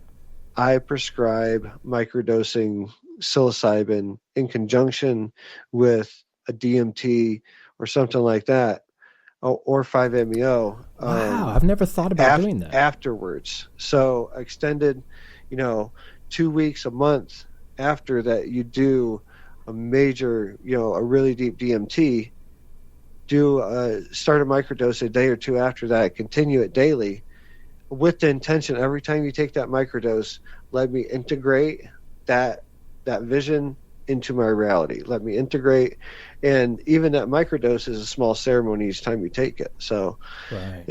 But the microdose coupled with these big ceremonies, we're starting to find out that's really starting to make big waves in humanity, because it allows people to integrate their vision a lot more than it did before.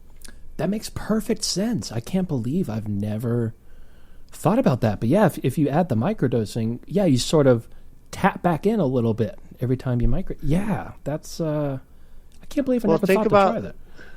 Think about just turning a knob of trying to tune in the old radio station on the road radios.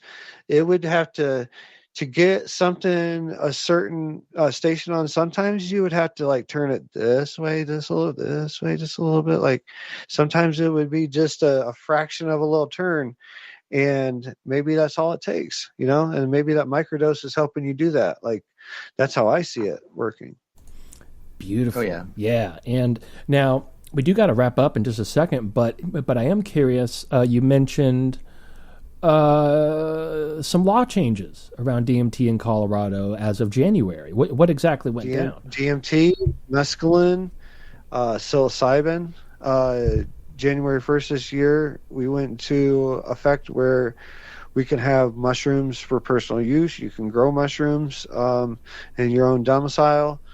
And I don't think the sale, there's some things going around about the sale or whatever, but you can gift it. And the really big thing was the therapeutic centers and things like that. It's really opening up Colorado to be the forefront of the psychedelic therapy movement, because it's the new law they just passed is really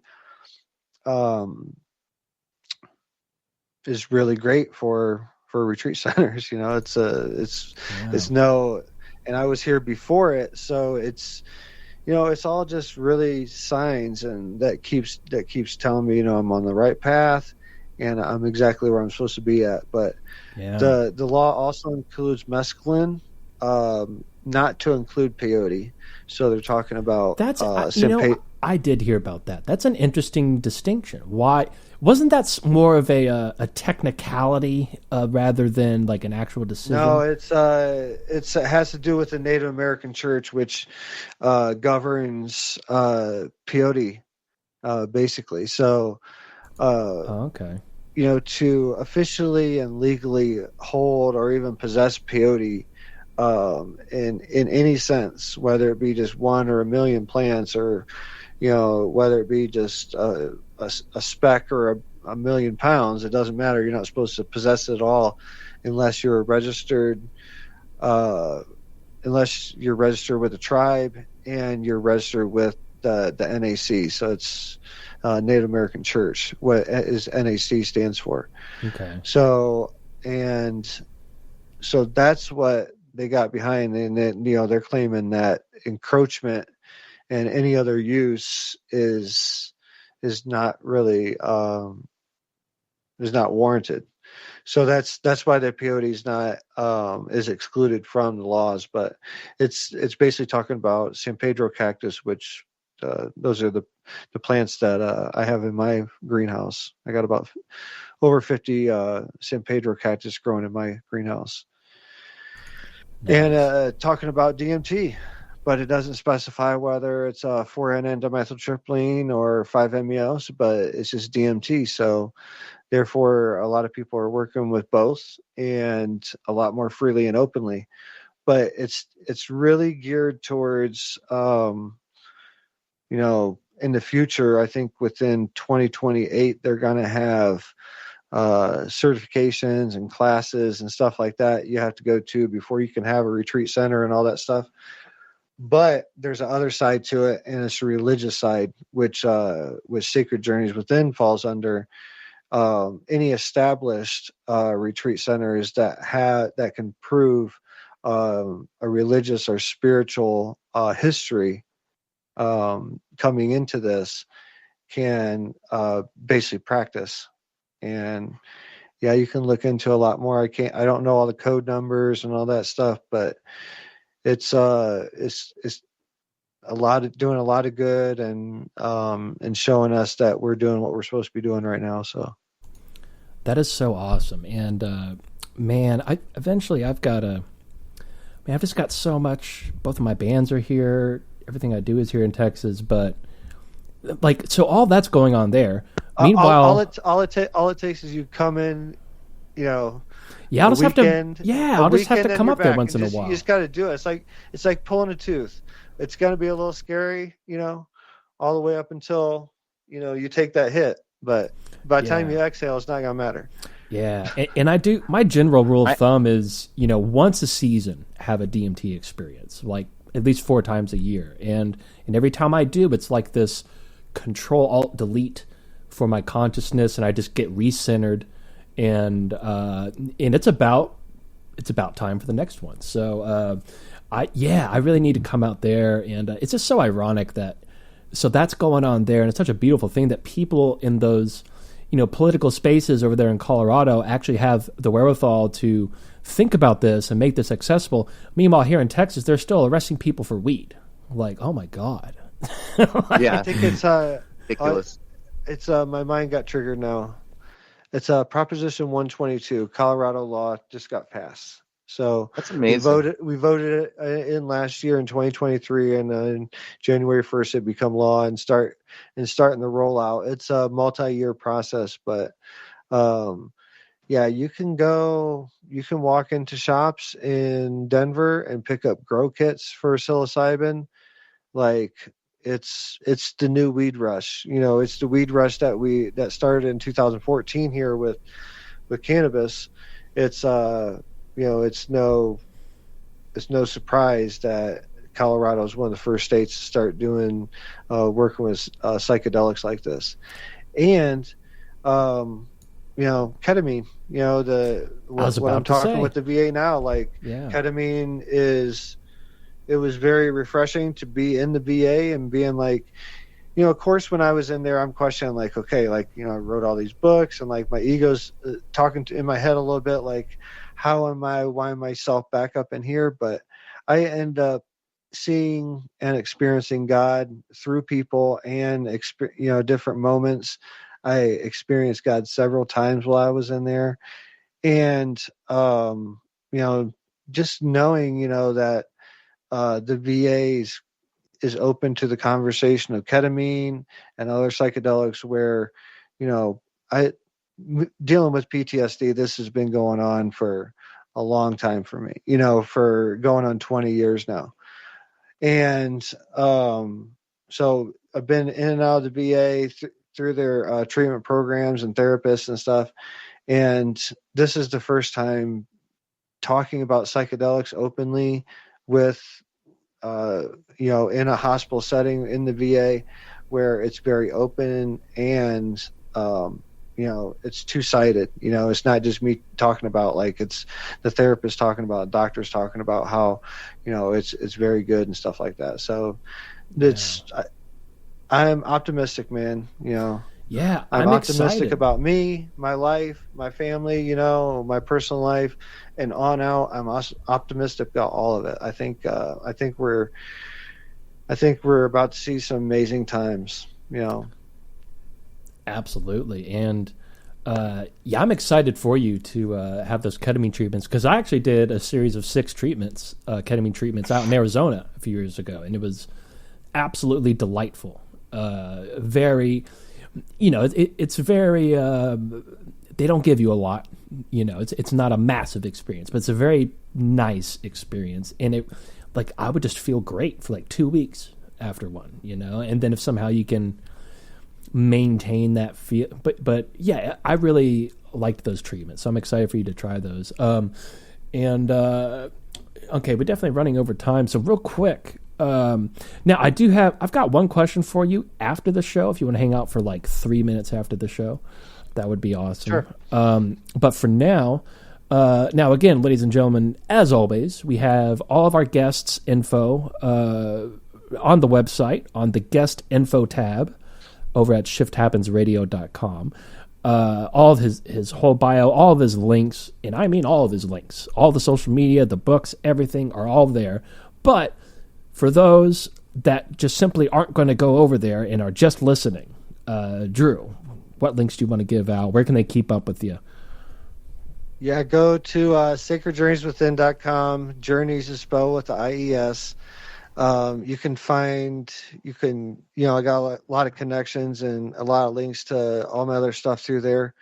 You can find me on any social media, Facebook. I'm monetized on Facebook, so go follow me on Facebook and go through every single thing and give me a like, share, comment, and everything. I get paid fractions of a cent for each of those. But you can go to Instagram by Drew Bankey. Any of the socials, you can go by Drew Bankey. And you can go check out Homestead Rescue on Discovery Channel.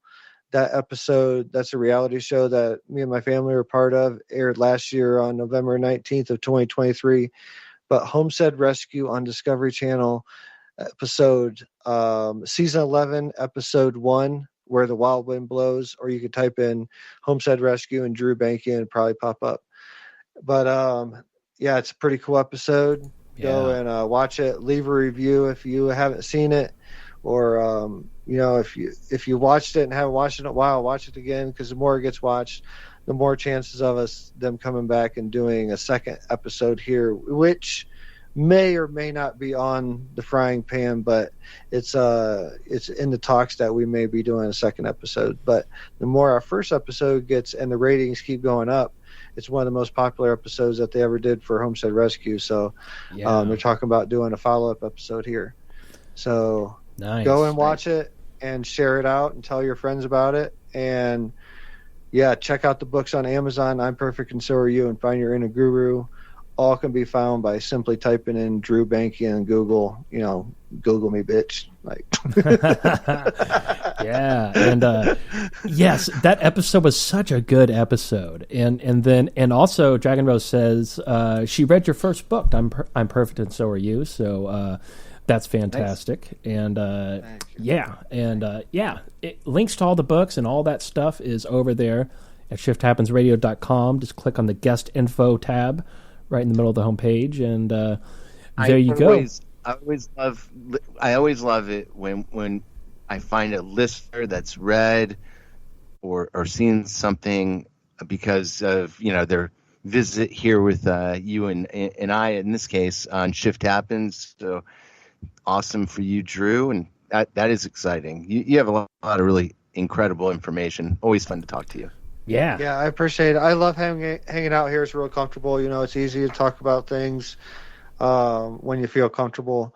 And, everybody keep a lookout. It's going to happen within the next few days. Ian Bick, locked in on any platform. Get ready for it to drop. Don't subscribe to anything. Don't subscribe. If you haven't subscribed to anything, don't subscribe to it yet. Wait for my episode to drop and subscribe through the link of that drop to, I told Ian, I was like, when we got done, because he's never talked about any ayahuasca, no UFOs or any consciousness or anything like that. I was like, dude, this is going to be your number one episode. So I need everybody to show up and and push those ratings up for that show when it comes. And Definitely. Let's try to break some records and so I can hit the next step. Definitely. Nice. And yeah, before you know it, man, you're going to be on Rogan, because he's just as fascinated with all this stuff just like we are. And dude, that's just a matter of time. It's fun to talk about. It's fun to talk about.